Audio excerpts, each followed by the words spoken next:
everyone, myself Alfia Qureshi. Welcome to my YouTube channel. So in the last two videos we have completed subclavian artery and axillary artery. In this video we will see an anastomosis which is found between the branches of these two arteries, that is subclavian and axillary artery. This is the anastomosis around scapula. So for this anastomosis we will need to recall the branches of these two arteries. Okay. So in this chart we will see the branches. Okay.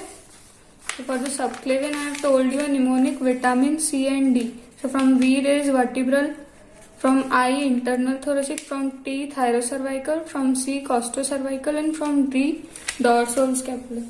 So for this anastomosis we will need thyrocervical and two branches of this thyrocervical, that is transverse cervical and suprascapular. Okay, so these three we will need from this subclavian artery. And from the axillary I have told you a mnemonic: SALSA. From S there is superior thoracic, A there is acromiothoracic, L there is lateral thoracic, then subscapular, then anterior circumflex, humeral, and posterior circumflex. For this anastomosis we will need acromiothoracic, subscapular, and posterior circumflex humeral artery. Okay, and a branch from this subscapular, that is circumflex, scapular, and acromion branch from this. Okay, an acromion branch from this also. Okay, so now let's see the anastomosis. So in this diagram you guys can see this is the medial, this is the posterior aspect of scapula, because this spine is present on the posterior side of scapula. Okay, so this is the medial side and this is lateral side. So from this medial side somewhere heart is present, and from this heart this subclavian artery is originating from arch of aorta, and then it is passing behind this clavicle. Okay, and somewhere here first rib is passing. From the lower border of this first rib it is then converted into this axillary artery. Okay, and from here the axillary artery begins and it runs down. So this is the first part of axillary artery, this is second part which is passing behind this scapula, and then this is third part, and from here the teres major muscle is originating and then it attaches to the humerus. So from the lower border of this the brachial artery begins. So this anastomosis is between subclavian and axillary, and mainly the first part of subclavian artery and third part of axillary artery. Okay, so in this diagram you guys can see I have told you we need three branches. Okay, this thyrocervical trunk from subclavian artery, and two branches are transverse cervical and suprascapular. So this is transverse cervical and this is suprascapular artery. So mainly the anastomosis is on the body of scapula and around the acromion process. So first of all we will see around the body of scapula. So for the body of scapula, a branch from transverse cervical artery, that is deep branch from transverse cervical, this branch. So this branch is passing around the medial border of scapula and giving off the branches towards the body of scapula. And then this suprascapular artery is going towards the body and also giving branches and forming anastomosis around the body. Okay, so these two branches from the subclavian, and then one branch, that is subscapular artery from the third part of axillary. This is third part of axillary artery.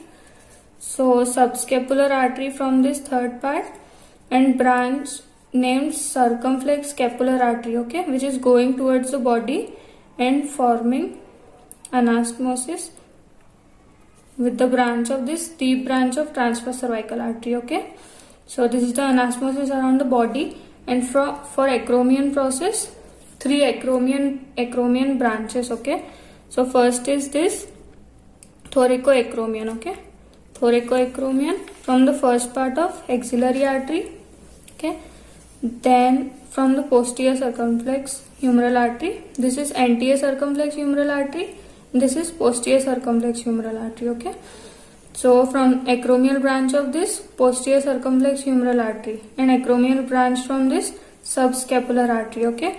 So these three acromial branches is forming anastomosis around this acromion process. Okay. So now let us write down clearly.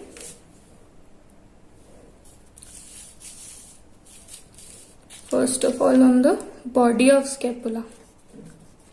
Okay. So three branches. First is deep branch of transverse cervical, and this transverse cervical is a branch of thyrocervical, and which is a branch of subclavian artery. Okay, subclavian artery. And second branch is suprascapular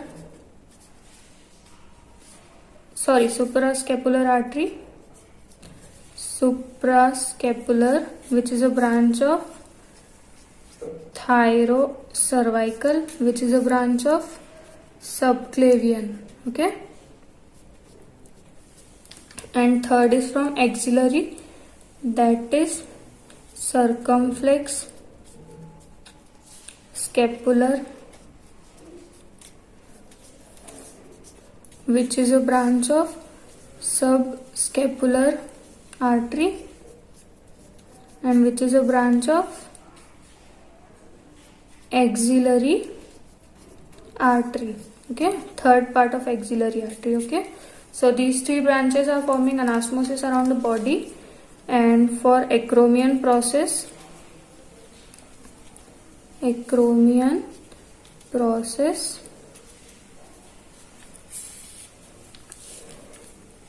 first is acromial branch of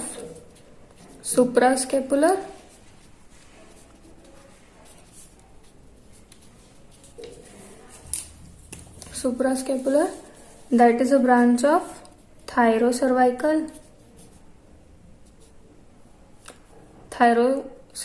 trunk, which is a branch of subclavian.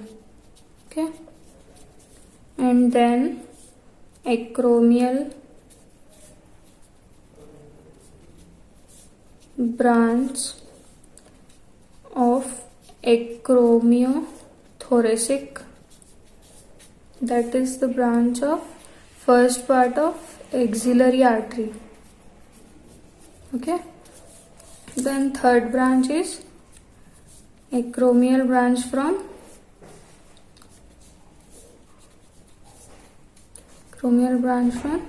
posterior circumflex humeral artery, which is a branch of third part of axillary artery. Okay, so these three branches are for acromion process and these three branches are for body. So this is all about the anastomosis around scapula. Now we will see the clinical points.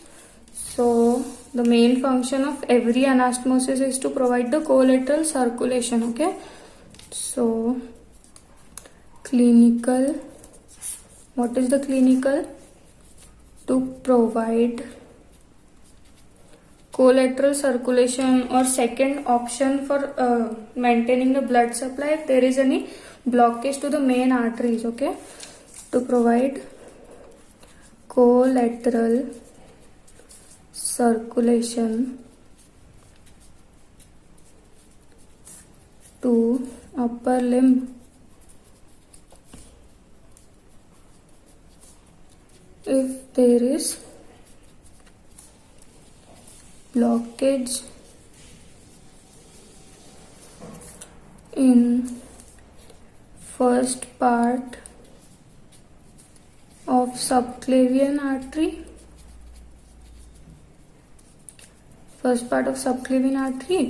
or third part of axillary artery. artery, because these two branches are the main arteries supplying blood to the upper limb. Okay, so this is all about the anastomosis around scapula. Hope you guys understood well. If you like this video, give this video a thumbs up. Don't forget to subscribe the channel and also press the bell icon. Thanks for watching the video.